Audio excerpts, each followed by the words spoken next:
Minister Evans, it's a pleasure as ever to serve under your chairmanship. I'd like to wish all honourable members a Happy New Year. As we embark on a year which will be dominated by Brexit, and we've seen that only just a minute ago in the Chamber, it's good to focus on another issue of concern to our constituents. I called for this debate on reforming the regulation of bailiffs because a shocking case of aggressive behaviour of bailiffs in my own constituency was presented to me at an advice surgery. And I've heard countless other examples from honourable members from across this House and from the charities involved. And I'd like to also thank my local paper who put out an article over the Christmas period, and I've also had members of the public get in touch with me, and I'd like to thank them. My main message to the Minister today is that we simply can't let bailiffs become a law unto themselves. And we need urgent action by this government against bailiffs who break the rules, behave aggressively and act with apparent impunity. According to the evidence presented by Citizens Advice, Step Change and other organisations, this isn't just a few bad apples, but a widespread problem. So although I welcome very much the call for evidence that the government announced last year, I'd like to stress to the Minister that we are not discussing a minority of bailiffs, and I would urge her and her department to recognise this. Because after all, we have to face up to the scale of the challenge if we are to find the right solutions. 2.2 million people in England and Wales have been contacted by a bailiff in the last 2 years. The regulations that the government introduced in 2014 are welcome, but there are huge problems with the lack of enforcement. Since the introduction of these reforms, Citizens Advice has seen a 24% increase in problems with bailiffs. 1 in 3 people who have experienced bailiffs has seen them breaking the rules, and 40% have suffered intimidation. Unfortunately, the fee structure has created a perverse incentive for bailiffs to make visits and reject repayment offers, which we've seen time and time again, as they can charge fees of £235 for every debt they collect in person. I first became aware of the severity of this problem last year when a disabled constituent of mine came to see me at an advice surgery. Let's just imagine for a moment being in her shoes. You and your partner are just getting up. You hear a knock at the door. Your partner goes to answer it. You hear loud voices, then feet on the stairs. A total stranger strides into your bedroom. You are absolutely terrified. The first thing he does is pick up your purse and take out all the cash. You think you're being burgled, but in fact, you're not. You're being visited by bailiffs. My constituents' experience, unfortunately, is not an isolated case. Another man told me that bailiffs used humiliation in front of his neighbours in order to gain entry into his home. He said, "They tried to push their way into my house, saying they have a right to do so. When I asked to see the court papers, the bailiff said, 'You already have them,' and he would only discuss the case in the house. He then started shouting so other people, including my neighbours, could hear him. This was obviously meant to embarrass us and intimidate us." I will. May I congratulate the Honourable Lady on securing this important debate, and it's an issue that is faced by people across the country. Would she agree that the current regulations, to the point she's just raised, give actually perfectly innocent people no opportunity whatsoever to prevent a visit by bailiffs or to verify the authenticity of visiting bailiffs when they are not the debtor concerned? In fact, that one of my constituents faced this and faced a traumatic ordeal along the lines that she's just outlined. Well, from all the cases that I've heard, these experiences are traumatic and have a lasting effect on the people involved.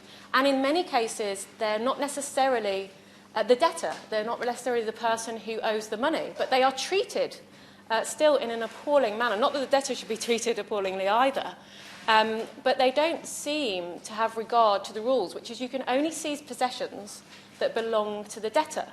And it brings me on to another example. In fact, one in the Honourable Gentleman's constituency for Market Harborough.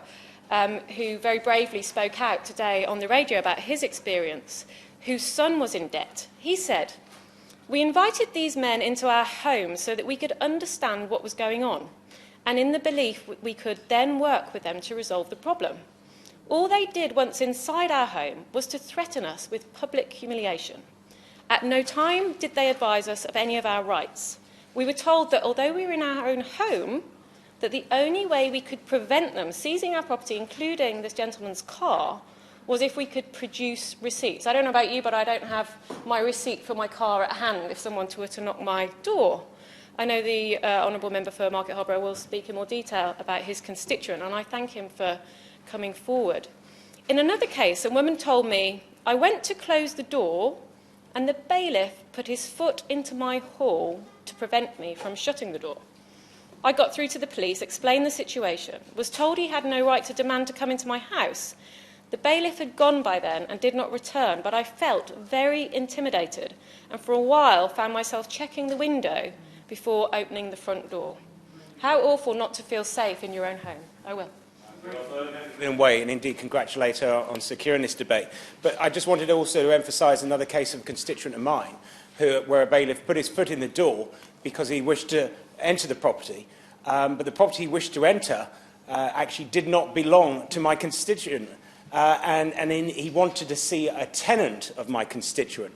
And even so, not only did it cause a lot of problems where the police were eventually called, but of course the body camera being worn by the bailiff didn't actually work at the time, so no one corroborated whether my constituent was indeed assaulted.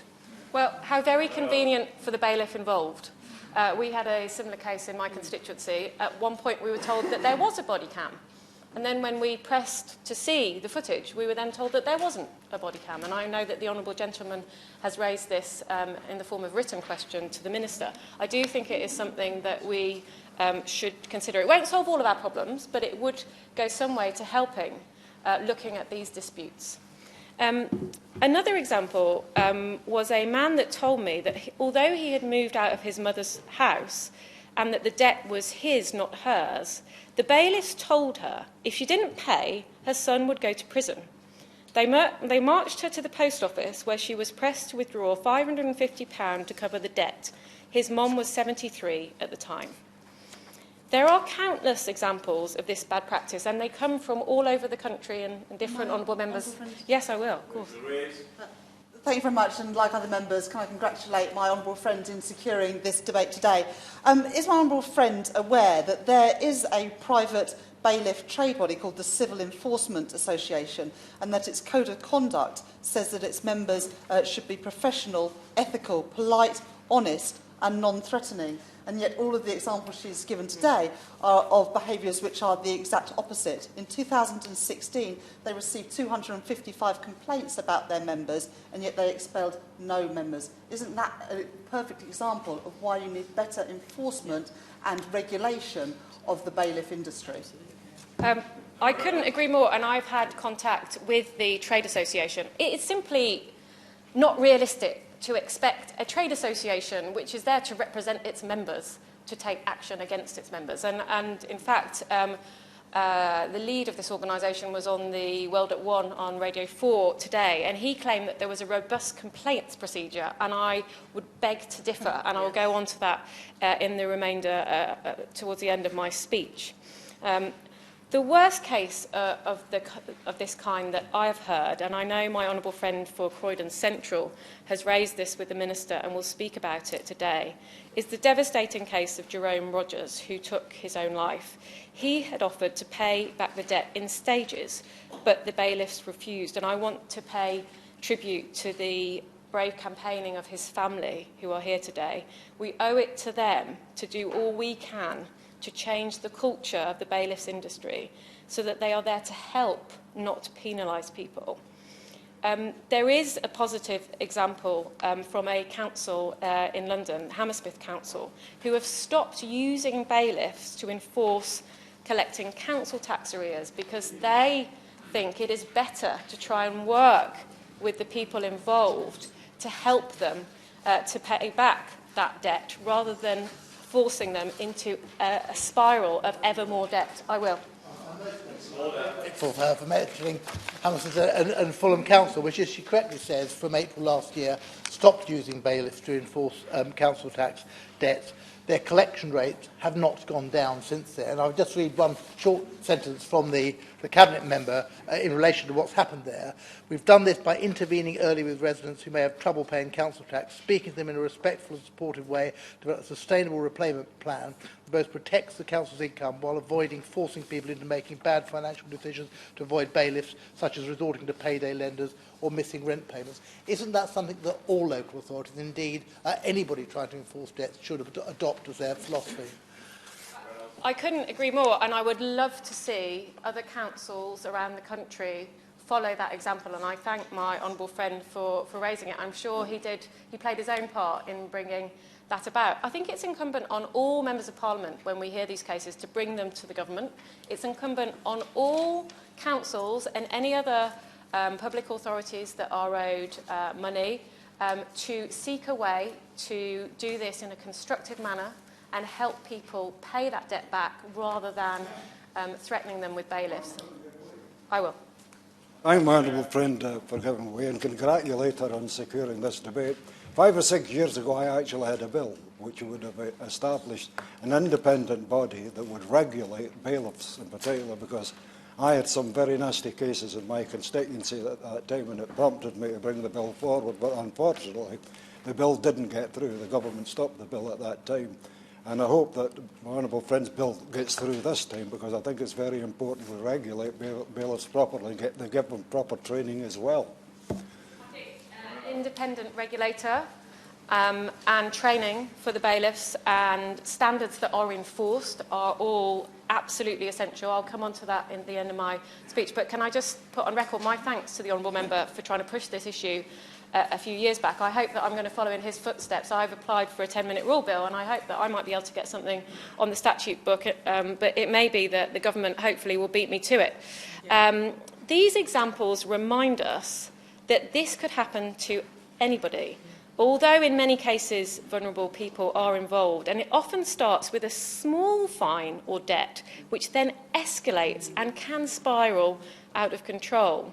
Citizens' Advice recently found that these experiences have a very negative impact on people's mental health and financial position, and indeed some of the people who are likely to fall into debt already have some sort of mental health problem as well. I will. On the point about vulnerable people, bailiffs are supposed to have training to identify vulnerable people and behave appropriately. But isn't it the reality that actually it's not always obvious that someone has a disability or is suffering from mental ill health? So actually much more robust legislation needs to be put in place than is currently on offer to protect these people. Yeah, we need more robust rules and we need more robust enforcement. My constituent, who is disabled, and the problem that she was facing was a fine because her disability badge was out of date, and that's because she was moving from DLA to PIP, but that's another story. She was told by the bailiff that she didn't look disabled, and her vulnerability has been questioned at every turn when I have raised her case. And I thought it was obvious, because you know she is disabled, that she is vulnerable. But as you say, it's not always that obvious, and we do need much better procedures in place so that bailiffs recognise this. Of those who had a negative experience with a bailiff, Citizens' Advice found that 7 in 10 reported increased stress and anxiety, and I'm sure this very much chimes with the experience of the constituents that honourable members are here to represent. It certainly does on behalf of my constituent. 8 in 10 felt the experience had a lasting effect, and 1 in 2 saw their finances deteriorate further.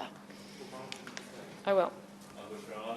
Isn't the practice of not accepting affordable repayments by the bailiffs a cause for getting people to get further into debt, and thus exacerbating the problem, leading to unfortunate experiences by those people? Indeed it is, and it seems to me that it's not in the interests of the, if it's a local authority, for example, in Hammersmith, they recognise that if you force people into more debt, they're unlikely to be able to pay that debt off. And so, as I understand it, there is no compulsory obligation on bailiffs at the moment to accept a repayment plan. And I think that's something that the government should consider very, very carefully. And in fact, all the incentives seem to be stacked against the bailiff being cautious or being sympathetic to the debtor. All the incentives seem to be that the bailiff should collect as much money or as many possessions as possible on that visit that they make. Bailiffs have extraordinary rights to seize possessions, and the police are the only other profession that I could think of permitted by law to enter your property in this way. The police can only do so if you are suspected of serious criminality, and they have to secure a search warrant and read you your rights. If you have a complaint, you can report the police to the Office for Public Conduct. Bailiffs also need a court order, but there seems to be no requirement for bailiffs to tell you your rights, and indeed evidence suggests that often bailiffs misrepresent people's rights to gain entry into their home and seize possessions. And I will. Very much for giving way. I mean, she's moving on to the subject of complaints, which is an area that is close to my own heart. Does she agree that there needs to be a simple system for people to be able to use, and that should include something like mediation, some alternative dispute resolution, which is very quick to implement, but is very friendly and not as intimidating as going to court? And he preempts the next section of my speech, which is all about this, because I think short of taking a bailiff to court, there's no meaningful way of seeking redress, because there's no simple or clear complaints procedure. Arguably, there's no meaningful complaints procedure. I'm going to come on to that. Because in the case of my constituent, I complained to the local council, who were enforcing a parking fine, and then they complained, and I complained to the bailiff's company, but they disputed my constituent's version of events. I complained to the Bailiffs Trade Association, which we've already discussed, actually represents bailiffs. So, again, I just got a letter back saying that it was, the word of my constituents against the word of the bailiffs. I raised the case in Parliament. We're having a debate today. But even as an MP, I felt powerless to take this case any further, which was deeply frustrating. And so can it be right that short of taking the case to the courts, our constituents have no other means of redress? It can't be. And the bailiffs know this. They know that most people in debt aren't going to have the money to take them to court. There have only been 56 complaints in the court since the 2014 reforms, despite reported widespread bad practice. One couple who are complaining explained to me that their attempts to take a complaint forward had been blocked at every opportunity, including by the bailiff company that letters had got lost in the post, that old chestnut, over a period of over nearly a year, and had cost thousands of pounds. So it seems to me that bailiffs are largely unaccountable, which is why I'm calling on the government to bring forward urgent reform. So specifically, I call on the Minister to take forward the proposal of a cross-party group of MPs led by my honourable friend for Leeds West in a letter sent to her today asking the government to set up an independent regulator to enforce the rules. The regulator, which could be an existing body or a new body, should have a range of powers and responsibilities to set and enforce rules and standards for bailiffs, to take both a reactive and proactive approach, investigating firms and individuals where there are complaints, but also proactively monitoring standards. Crucially, a regulator must ensure access to redress. Alongside this, we need, and it goes to the Honourable Gentleman's point, a fair, free, simple and transparent complaints procedure. Crucially, and I very much speak on behalf of my disabled constituent, bailiffs must be required to identify vulnerable households, and there have to be clear procedures for referring debts back to creditors when enforcement is not appropriate to end the targeting of vulnerable people. The impact of all these reforms must be to change the culture of the industry. There aren't enough sanctions on bailiffs, and all the incentives drive bailiffs in the wrong direction, to penalise people rather than helping them. The debt advice charities are highly regulated. The debt collectors are also regulated. The bailiff industry is an anomaly. In conclusion, I would ask the Minister to take urgent action These are not difficult reforms to put in place, and crucially, implementing these changes would mean that bailiffs play by the rules and treat people with the respect that they deserve.